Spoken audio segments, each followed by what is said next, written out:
Bem-vindo, bem-vinda. Vamos para a nossa segunda aula sobre o Apocalipse de São João e vamos tocar hoje a segunda parte do livro. Ela é a parte mais extensa, mais longa e a que mais explora o simbolismo dentro da obra, podendo alcançar níveis altos de complexidade. Por isso a gente tem que ter muita atenção.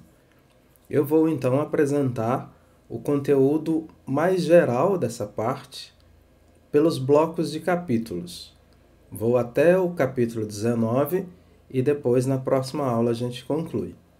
Então vejam, nós temos já no capítulo 4 a apresentação de Deus sentado no seu trono. Como você vê, nós estamos no ambiente próprio de Deus. E Deus é indescritível. Não tem como a gente explicar, não tem como a gente apresentar, não tem como a gente definir a Deus. Por isso, as muitas imagens que o Apocalipse tenta usar para representá-lo. O céu é o lugar em que Deus está, o lugar que lhe diz respeito. Nós temos então 4 seres vivos, e esses seres vivos simbolizam a criação inteira que está em comunhão com a restauração divina. Não podemos perder isso de vista. A criação inteira está sempre em sintonia com Deus. Tudo que acontece com o ser humano acontece também com a criação. Tudo que acontece com a criação tem consequências, tem realizações na própria ação humana sobre a Terra. Você verá que são 24 anciãos. O número 24 é o dobro de 12. 12 pode significar as tribos de Israel. 12 pode significar também os 12 apóstolos juntos. Só que eles estão em estado de salvação, ou seja, eles estão junto de Deus. Eles já passaram por esta terra. Esse estado de salvação é simbolizado pela coroa de ouro. Eles já têm um prêmio. Você verá que o Apocalipse vai falar desses prêmios que as pessoas recebem de Deus. As cartas às 7 igrejas, na aula passada, você já pôde perceber isso. São o fundamento celeste do povo de Deus, porque juntos esses 24 anciãos simbolizam, sob certo aspecto, o Antigo e o Novo Testamento, como acabei de dizer. Os 24 anciãos, as tribos de Israel e os apóstolos juntos. Ali tem também a presença do mar. E o mar está vitrificado, o mar está vítreo, ou seja, o mar está neutralizado, ele está parado. Não é um mar em movimento, não é um mar que apresenta hostilidade, não é um mar que apresenta ameaça. Ele foi dominado. E onde no Antigo Testamento você se recorda que o mar tenha sido dominado? Exatamente no Êxodo, na passagem da escravidão para a liberdade sob a liderança de Moisés. O mar no Antigo Testamento apresenta essa característica de hostilidade. Mas aqui no Apocalipse, no capítulo 4, ele está vítreo, ele está parado. Ele não é mais um poder que ameaça. Deus o dominou. E Deus, então, é o Senhor de toda a situação. Esse é um breve resumo do capítulo 4. Nós passamos então para o capítulo 5, que apresenta o livro e o cordeiro. No versículo 6, especificamente, tem um texto muito bonito. Diz assim: com efeito, entre o trono com os 4 seres vivos e os anciãos, vi um cordeiro de pé, como que imolado. Tinha 7 chifres e 7 olhos, que são os 7 Espíritos de Deus, enviados por toda a terra.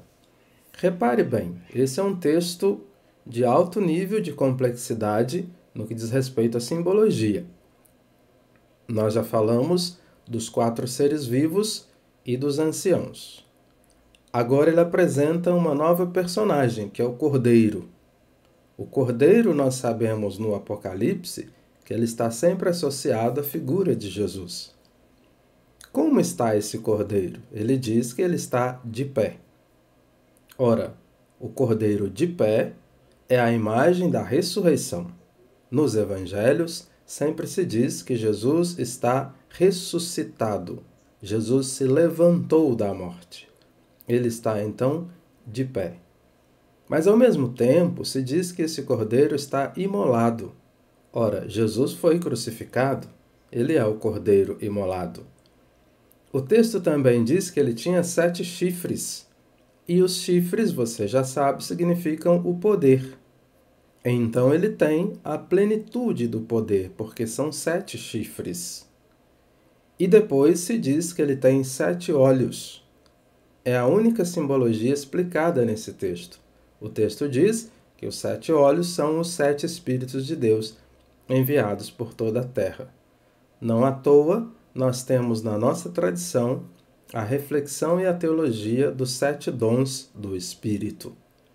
Então veja, esse cordeiro de pé imolado é a imagem de Cristo que foi crucificado, mas está ressuscitado. A ideia de que ele tem 7 chifres é a ideia do poderio que lhe foi concedido. Você vai ver esse texto de uma outra forma, sem esse caráter simbólico, exatamente no finalzinho do Evangelho de São Mateus. Quando Jesus se apresenta para os discípulos, no capítulo 28, ele diz: todo o poder me foi dado no céu e na terra. É a mesma coisa, só que não está numa linguagem cifrada. Então, esse capítulo 5 tem esse texto como destaque. É um texto relevante, muito belo, que carece de muita meditação. Os próximos 2 capítulos vão falar da abertura dos 7 selos, e eles vão demonstrar os elementos religiosos fundamentais da humanidade. Então, os capítulos 6 e 7 apresentam 4 elementos que eu quero chamar a atenção sobre eles. A situação de fato é o primeiro, é a situação do mundo, aquele momento. O segundo é o impulso das orações dos santos. Isso aqui é muito importante, porque aqueles que estão diante de Deus têm também a oração muito forte. Terceiro ponto, a intervenção definitiva de Deus, que pode ser do lado do castigo e pode ser também do lado do prêmio. Depois, uma antecipação da conclusão é um 4º elemento. Aqui aparecem os famosos cavaleiros do Apocalipse, e eles têm algumas características muito especiais. Os 3 últimos cavaleiros representam a situação histórica da humanidade: a violência, a injustiça social e a morte. Mas a mensagem de esperança reside no primeiro cavaleiro. Você verá que ele está montado num cavalo branco. Ele é o vencedor de todas as forças negativas. É como se nós disséssemos: a partir de agora, todas as coisas ruins elas acontecem, mas ao lado delas vai o vencedor. O cavalo branco percorre todo o Apocalipse. É uma grande mensagem de ressurreição, porque Jesus ressuscitado abre para nós um mundo novo, um mundo que nós ainda não podemos descortinar, mas que nós viremos a fazer parte dele também na nossa ressurreição. Essa é a beleza do texto, essa é a beleza do relato. Então o Apocalipse é a garantia de que Deus está conosco, de que Jesus está conosco, assim como ele prometeu no final de cada evangelho. De modo muito especial, ali em São Mateus, no capítulo 28, eis que estarei convosco todos os dias, até a consumação do mundo. Então você observa que toda a simbologia do Apocalipse ela tem uma característica muito própria, muito marcada pela ressurreição. É como se disséssemos que o Apocalipse fala daquilo que já aconteceu. A grande mensagem do Apocalipse é o Cristo ressuscitado. É o Senhor presente no meio do seu povo. Apesar de todo o sofrimento, apesar de toda a dor, apesar da morte, apesar das injustiças sociais, da fome, da guerra, o Senhor não nos abandona, não nos deixa entregues à própria sorte. Essa é a grande mensagem tanto do Antigo quanto do Novo Testamento. 2 exemplos no Antigo Testamento ajudam a gente a ilustrar isso muito bem. É o Êxodo e o exílio. O êxodo no Egito foi o momento em que Israel esteve à parte, distante daquilo que é a graça, a força de Deus, simbolizado pela presença no Egito, simbolizado pela escravidão. Mas Deus vai lá e retira o povo daquela situação. O segundo exemplo é o exílio da Babilônia. O povo também parte para o exílio, o povo vai para o exílio, o povo é levado para o exílio, forçosamente levado, em meio a guerras, em meio a mortes, em meio a muita dor. Você deve se recordar que eu falei do fim do mundo, mas na verdade nós precisamos pensar no fim de um mundo. Quando nós temos o exílio, o povo entendeu que aquilo foi o fim de um mundo. O fim daquele mundo em que eles tinham rei, daquele mundo em que eles tinham terra, daquele mundo em que eles tinham templo. E isso para eles significou muita dor, significou muita tristeza, significou muita distância. Então, os salmos, os profetas, eles vão louvar e agradecer a Deus porque Deus liberta o povo do exílio. Transporte isso para o Apocalipse e você vai entender muito bem. Diante de um momento de perseguição, diante de um momento de dor, diante de um momento de sofrimento, Deus não deixa o seu povo desamparado. E esse que é o vidente, o São João, no último livro da Bíblia, faz esse texto, escreve esse texto de ânimo, um texto de coragem, para dizer para todos aqueles que sofrem: o Senhor está conosco, o Senhor não nos deixa à nossa própria sorte. Os capítulos 8 a 11 vão falar dos selos. Ali no capítulo 8, versículo 1, nós já temos o silêncio de meia hora, ou seja, o céu presta atenção à oração dos santos. Então é muito bonito esse capítulo, particularmente o versículo 5, nós temos uma imagem maravilhosa, que é a imagem do incenso. O incenso está associado à oração e não está associado ao fogo de destruição. Depois nós vamos ter as trombetas. As 4 trombetas iniciais fazem uma memória do Êxodo, ou seja, essas são as coisas passadas. A 5ª e a 6ª trombetas, no capítulo 9, vão anunciar a vitória provisória do mal sobre a terra. E aqui é importante que você se recorde da paixão de Jesus. A paixão de Jesus contada pelos evangelhos não parece ser um momento de derrota? A paixão de Jesus retratada pelos 4 evangelistas não parece ser um momento dramático? À exceção de São João, como você viu na primeira aula, os evangelhos sinóticos apresentam a paixão de Jesus como um momento de muita tristeza, de muita escuridão, de muita dor. Quem inspira isso é o demônio. E isso aparece nas narrativas. No capítulo 9 aqui do Apocalipse, nós vamos ter essas ideias também muito claras. A vitória provisória do mal sobre a terra. Mas a morte não venceu Jesus. A morte não segurou Jesus no sepulcro. Ele venceu. Ele é o vencedor. Você agora se lembra do cavaleiro no cavalo branco. Então nós temos isso aqui de uma maneira muito clara, muito explícita. O livro comido, no início do capítulo 10, indica o compromisso profético com o anúncio da palavra de Deus. É um gesto simbólico, para que cada um de nós também assuma este compromisso, assim como o visionário do Apocalipse. Nós então chegamos a um momento muito interessante, que é esse de estarmos atentos à palavra de Deus. O profeta Ezequiel também recebeu a missão de comer um livrinho. Comer a palavra significa inteirar-se dessa palavra, recebê-la no íntimo, como o profeta Jeremias já tinha falado. E aí que nós vemos a certeza, aí que nós vemos a força e o emblema da palavra de Deus que vem não só sobre os profetas no passado, mas sobre todo aquele que é cristão e cristã, que precisa testemunhar o evangelho vivo de Jesus Cristo. As 2 testemunhas que aparecem neste capítulo são de difícil interpretação. Elas vão sofrer a morte como Jesus e vão participar da sua glória.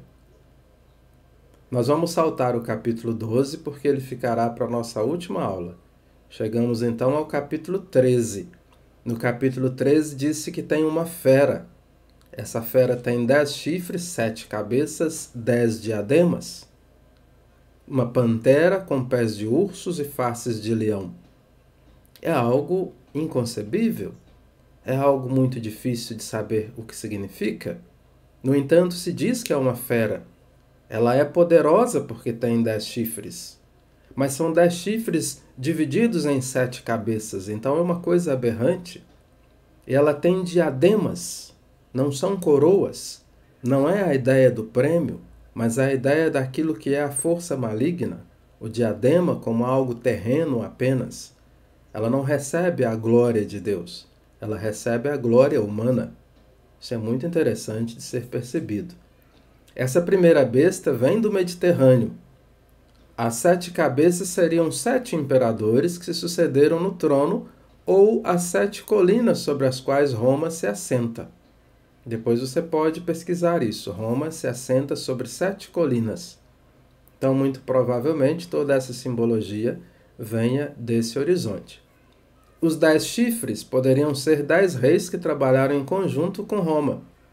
Alguns títulos que os imperadores romanos recebiam ajudam a gente a entender bem isso. E são 7 títulos: Augustus, Divus, Deus, Filius Dei, Dominus, Salvator, Benefactor. Olha só. Então, esses títulos recebidos pelo imperador romano, eles aparecem aqui de modo muito emblemático para a gente entender o que está acontecendo. Essas bestas referem-se a Daniel 7. A ferida mortal que ela recebe é também uma imagem daquilo que é a sua derrota. Mas sua ferida mortal foi curada. No versículo 3 se diz que foi curada. A restauração do Império Romano, momentaneamente abalado pela Guerra Civil e que se seguiu à morte de Nero, é provavelmente mencionada aqui. Nós estamos diante de pontos que, para aqueles aos quais o Apocalipse estava sendo escrito, eram muito claros. No entanto, para nós que hoje estamos mais distantes, fica de fato muito difícil de serem percebidos. Então, quando a gente olha para essa narrativa conjunta do Apocalipse, sobretudo nessa segunda parte do livro, nós vamos entendendo qual é a razão, qual é o motivo, qual é o objetivo desse texto aparecer, desse texto ser desenhado, desse texto ser desenvolvido como uma mensagem de esperança para esse povo. A segunda besta vem da terra. Ela tem 2 chifres apenas. Ela está a serviço da primeira besta. Parece mansa como cordeiro. Não tem a força militar e política da primeira besta, mas sua força é filosófico-religiosa. Ou seja, a primeira é o anticristo político, a segunda, o anticristo religioso. Os autores se perguntam se seria o sacerdócio pagão que promove o culto imperial. Porque, como você sabe, em muitos casos na antiguidade, o sacerdócio estava ligado ao poder imperial. Isso nos faz lembrar a perspectiva espiritual como no exílio. Ali no exílio, o povo perdeu a sua garantia espiritual. Ele estava em terra estranha, estava observando deuses estrangeiros. Isso faz com que a sua fé seja abalada. Isso faz com que ele viva na tristeza, com que ele viva na angústia. As marcas seriam tatuagens sagradas que os adoradores da besta deveriam levar. Então veja, eles recebem marcas. E essas marcas são símbolos. Essas marcas são indicativos. Aqui nós temos o famoso 666, que gera muita dúvida na cabeça de muitas pessoas. O que seria esse 666? Os autores afirmam que nós estaríamos diante daquilo que se chama gematria. O que é a gematria? São as letras do alfabeto que possuem valor numérico. Então isso poderia indicar, segundo os cálculos que eles fizeram, o número de César. César, o imperador romano. 666. 3 vezes 6. Um número 3 vezes imperfeito. E você vai se recordar que o Apocalipse diz que esse é um número de homem. Então, o 666, que é tão divulgado entre as pessoas, tão falado do anticristo, pode estar aqui sendo ligado exatamente ao imperador romano, porque todo o conjunto dos dois capítulos, ou todo o conjunto do capítulo 13, parece apontar nessa direção. Então parece que não é para termos dúvida nesse horizonte. O número que aponta o imperador romano, porque, como já disse, quando se fala de bestas, quando se fala de animais, está se apontando para uma pessoa humana. E o poder imperial romano é um poder forte, é um poder violento, é um poder que corrompe, é um poder que mata. Quando chegamos ao capítulo 14, nós temos a menção ao Monte Sião. O Monte Sião é o lugar onde habita Deus, e ele aparece contrapondo as 7 colinas. Eu falei anteriormente das 7 colinas. Repare que o anjo traz nas mãos o evangelho eterno. Essa é a mensagem imutável de salvação, é a mensagem de esperança. Esse capítulo 14 vai falar então da queda de Roma. Ou seja, Deus é mais poderoso. Deus é o Salvador. Jesus Cristo é aquele que vive. E essa é a mensagem que todo cristão e cristã deve anunciar. Nos capítulos 15 a 16, encontramos os 7 anjos derramando as 7 taças que espalham as pragas. E quais são essas 7 pragas? A primeira, úlcera maligna. A segunda, marra de sangue. A terceira, rios em sangue. A quarta, fogo. A quinta, trevas no reino da besta. A sexta, seca no Eufrates. E a sétima, terremoto e granizo. Essas pragas vão partir sempre do modelo do Êxodo. Você não pode perder o horizonte do livro do Êxodo, onde se fala das 10 pragas. É como se fosse uma releitura. Para nós, o significado é a intervenção de Deus que visa aniquilar todo o mal moral dos inimigos. Não é uma ameaça para nós. A ameaça é para os inimigos. A intervenção de Deus é sempre em nosso favor. Dos capítulos 17:1 até 19:10, nós vamos encontrar o castigo da Babilônia. Ele vai desenvolver, ou esses capítulos vão desenvolver, tudo o que foi anunciado na 7ª taça. Esses capítulos têm uma relação íntima com os profetas do Antigo Testamento, ou seja, Isaías 47, Ezequiel 16, Oséias e a prostituta, a profecia de Naum. Ali, esses profetas vão falar do que é a ameaça estrangeira sobre o povo. E o profeta Naum, particularmente, vai bater palmas quando Nínive cair. O profeta Isaías vai falar da queda de Babilônia. Então, tudo isso tem uma relação muito forte. O livro do Apocalipse, caminhando para o seu fim, vai louvar a Deus pela queda dos inimigos, e particularmente a queda de Babilônia. Babilônia, no Apocalipse, é Roma.